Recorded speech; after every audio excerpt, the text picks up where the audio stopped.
world, and basically it comprised of two ways. In one in which it was internationally the world was gridded, and India was also a part of this program. And then in 160 by 160 square kilometer grids, every country of the world was divided, and a database was created that way for the geochemical elemental distributions.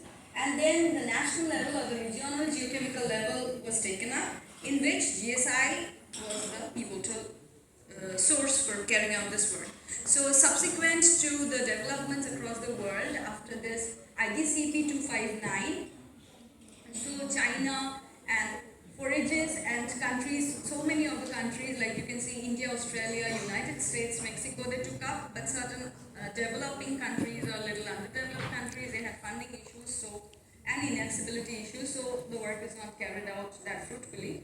Basically, when they carried out this work, they had selected the modus operandi basically was to collect samples from the stream water, from stream sediments, from residual soil, that is topsoil, bottom soil, from humus wherever it is available, and other sediment samples wherever it is available, floodplains, etc. Where surface water is not available, groundwater was also analyzed. So China had basically started the work in 1979, if you can see, and then after IGCP it started analyzing 76 elements across, and it has been very successful in China, and they have found many mineral deposits after this, and they have also taken up projects for environmental studies.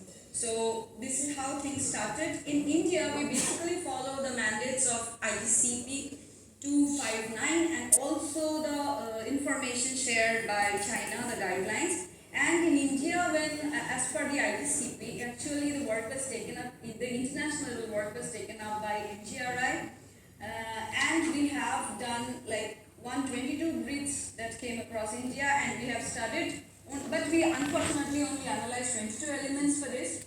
So when it came to the regional or the national level, the work was taken up by GSI. So it was a flagship program of GSI that was initiated in 2001, 2002, and is still under execution till 2024. So this is how things are going on, and here the main objective of the work was to create a geochemical elemental database map for managing the developing natural resources of the country, to identify the environmental or agricultural issues wherever it is, and also to create a seamless map such for hidden mineral deposits, if any. And the media for sampling was same as is mentioned in IGCP, and we are also collecting sediment samples, slope wash, and surface water, groundwater where it's not available, and we do the soil profiles, humus, and all these things, and we analyze the data for 68 elements, and we create geodispersal maps, geochemical dispersal maps, which help us to identify anomalies, if any. Anomalies is anything beyond the background values. So when we get an anomaly, we look for whatever is the source and what is the reason for the contamination, if at all. So, and this is how the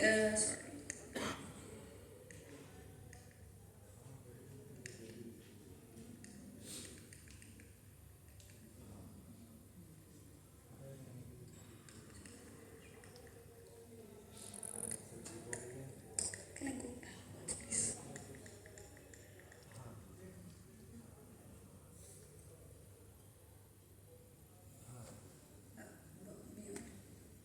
Further. Further. Yes. So after this, the next.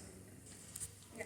So we compare, actually while doing the anomalies, we compare it with the standard crustal, the crustal composition after Rudnick and Gao. Usually this is what we follow.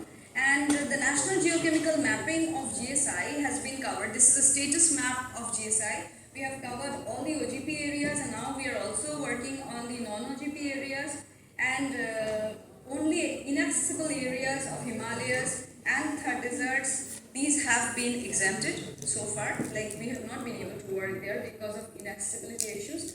And out of a total of 2987 topo sheets across the country, we have completed 2158 and uploaded till 2223, and it is all uploaded in the NGDR portal. So that is the present status. And the methodology that we are using is, again, we are doing fluvial, where we do the sampling in -120 mesh, and we analyze the sample spacing is 1 square kilometer by 1 square kilometer in the peninsular parts, and 2 square kilometer by 2 square kilometer in the Himalayan region, and we do 4 square kilometer by 4 square kilometer in the alluvial terrain. And we do also water sampling in the 5 square kilometer by 5 inch by 5 grid, and then we do the soil, regolith and the topsoil samples, and also we collect the duplicate samples for the stream sediments. So these are the techniques that we are, analytical techniques that we are using. So we use XRF and ICP-MS and AS, DMA, etc. for analysis of the different elements, the 68 elements that we mentioned. Based on the anomalies that have been observed